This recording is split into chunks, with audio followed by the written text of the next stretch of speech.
Ya, bagi kita para orang tua yang anaknya masuk di usia sekolah, bisa jadi akhir-akhir ini kita dicerca pertanyaan oleh anak-anak kita sendiri. Kapan saya bisa mulai masuk sekolah lagi bertemu dengan kawan-kawan saya? Tema sangat umum yang sering kita bicarakan adalah new normal. Masa-masa normal baru di mana hal-hal tentu saja akan jauh berbeda sebelum dan sesudah COVID-19 ini merebak. Kali ini kita akan bahas mengenai new normalnya anak-anak usia sekolah. Tahun ajaran, ada kata-kata normal di sana.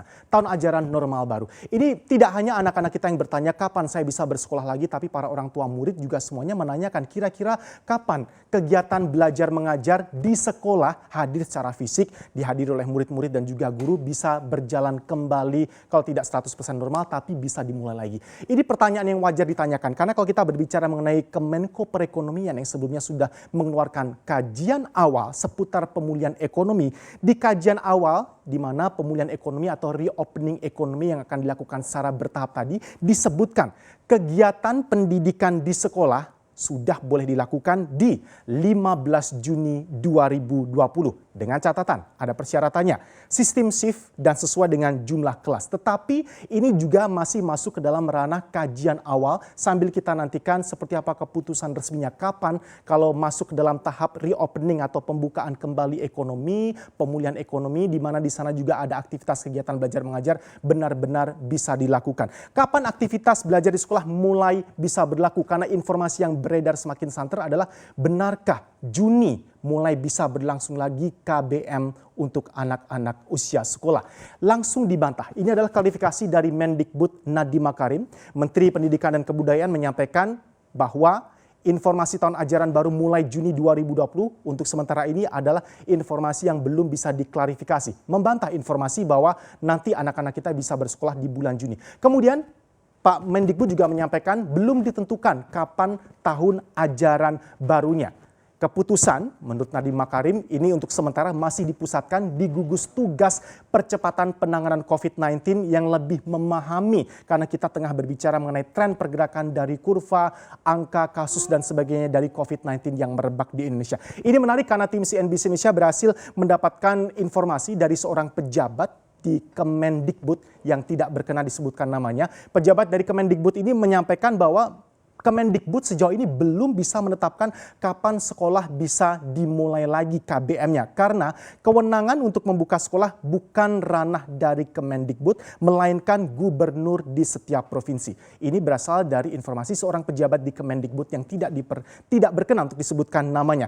Penutupan kegiatan dan aktivitas sekolah ini berdasarkan PSBB yang dibuat oleh gubernur di tiap-tiap provinsi di daerah yang ada di Indonesia. Tadi berdasarkan pejabat yang ada di Kemendikbud. Yang jelas Mendikbud Nadiem Makarim sendiri sudah menyampaikan bahwa informasi di Juni ini belum bisa dikonfirmasi. Iya, dibantah informasinya dan belum ditentukan kapan tahun ajaran baru. Keputusan dipusatkan di gugus tugas percepatan penanganan COVID-19.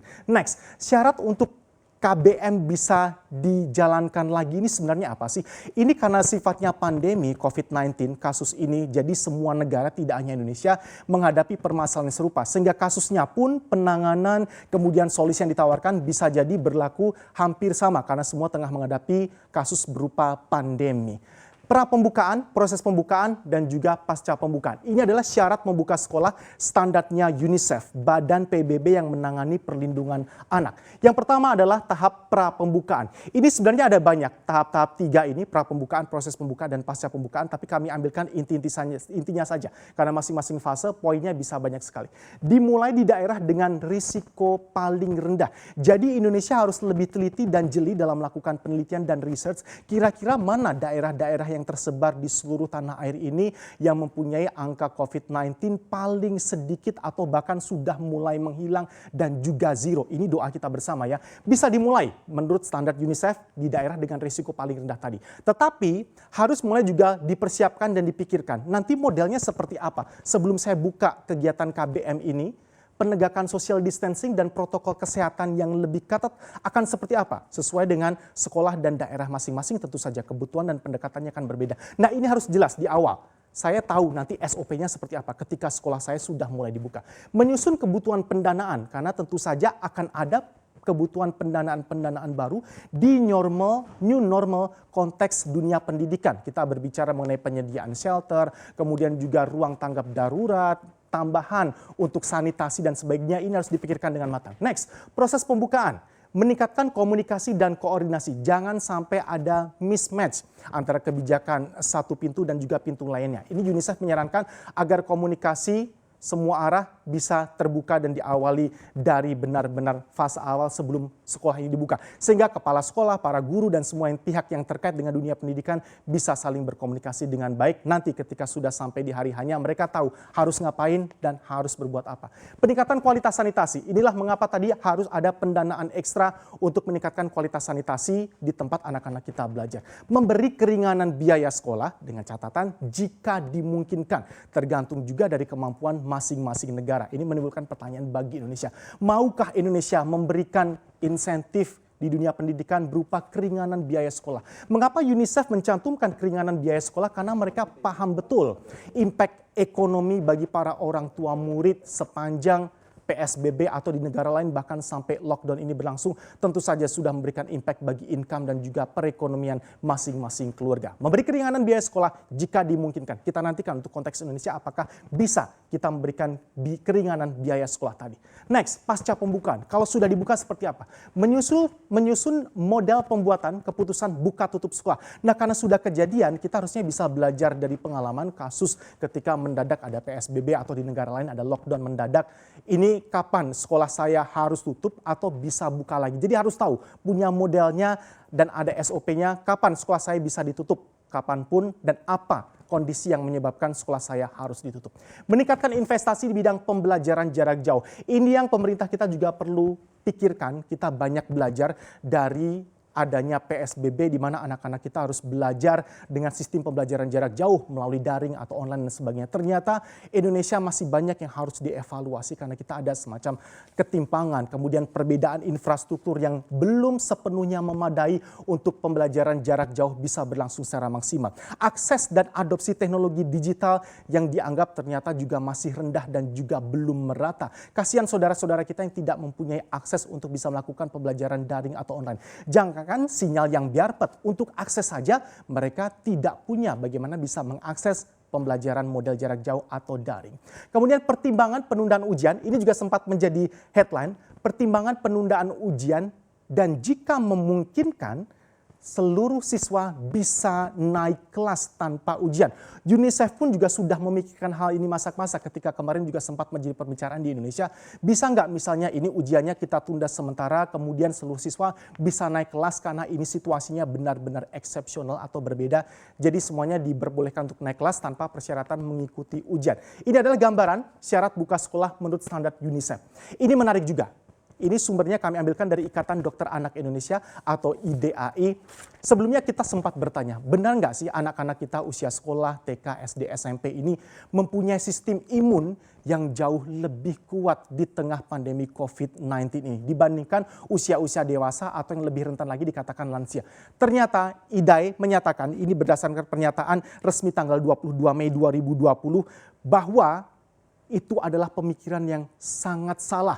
Kalau kita berani berpikir bahwa anak-anak jauh lebih aman atau tidak serentan lansia atau usia dewasa terkena paparan COVID-19. Data menunjukkan angka kesakitan dan kematian anak akibat COVID-19. Ini jumlahnya dalam kasus dan terkumpul datanya hingga 18 Mei 2020 sehingga di tanggal 22 Mei 2020 keluar pernyataan dari Ketua Umum IDAI bahwa ini adalah pola pikir yang salah atau mindset yang harus dihilangkan. Anak kita jauh lebih aman dari COVID-19. Pasien dalam pengawasan PDP usia anak ternyata jumlahnya di Indonesia tinggi. 3.324. Apakah Anda yakin masih berpikir anak kita aman untuk bisa keluar rumah di tengah pandemi COVID-19? Anak berstatus PDP yang meninggal, prihatin sekali, angkanya 129. Anak terkonfirmasi positif COVID-19 di Indonesia jumlahnya 584. Bukan main-main, kita benar-benar harus menghilangkan pola pikir bahwa anak-anak lebih kuat dibandingkan usia dewasa dan lansia dalam menghadapi sang virus ini. Anak meninggal karena COVID-19 berdasarkan data IDAI di Indonesia ada 14. Angka ini yang juga menjadi pertimbangan tersendiri, apakah se-urgent itu, apakah perlu secepat itu. Meskipun iya, pendidikan adalah prioritas untuk bisa berjalan normal kembali di tengah pemulihan ekonomi, tetapi apakah harus secepat itu sekolah dan KBM bisa berlangsung. Karena data mengatakan anak kita sangat rentan terkena kasus COVID-19 ini. Prasyarat aktivitas boleh kembali dibuka. Di sini termasuk adalah pembukaan dan juga pelaksanaan KBM dalam situasi normal tetapi bertahap. Ketika epidemi sudah dapat dikontrol, ini persyaratan utama kalau kita berbicara apa sih syaratnya aktivitas boleh kembali dibuka, dan ini ada bagian dengan reopening ekonomi atau pemulihan ekonomi yang dilakukan secara bertahap tadi. Indikator utamanya menggunakan angka reproduksi efektif wabah, disingkat RT. Indonesia bisa mulai membuka aktivitasnya bertahap dan normal ketika RT atau angka reproduksi efektif wabah COVID-19-nya kurang atau di bawah dari angka 1. Itu pun ada tambahannya, selama 2 pekan berturut-turut dan konsisten RT-nya selalu ada di bawah angka 1. Sayangnya, meskipun beberapa daerah di Indonesia melaporkan kasus COVID-19 yang jumlahnya sangat minim, sayangnya secara rata-rata angka reproduksi efektif wabah atau RT di Indonesia di berbagai daerah masih berada di atas angka 1 berdasarkan data terakhir dari Kementerian PPN atau Bappenas. Pertanyaan kita kembalikan lagi ke kita, ada plus minusnya, KBM bisa segera dimulai lagi karena ada efek psikologis juga bagi anak-anak kita ketika KBM berlangsung dengan jarak jauh, tidak ada interaksi sosial dan sebagainya. Jangan lupa angka stres di anak-anak ini juga sangat tinggi dan juga anak kita sangat rentan terkena stres. Ketika anak kita menjadi stres karena PSBB yang berkepanjangan dan juga KBM di rumah yang juga tidak segera berakhir, ini tentu saja juga bisa menurunkan angka produktivitas dan cara mereka menyerap pelajaran dan sebagainya. Kita kembalikan dan kita nantikan bersama yang terbaik untuk anak-anak kita semua.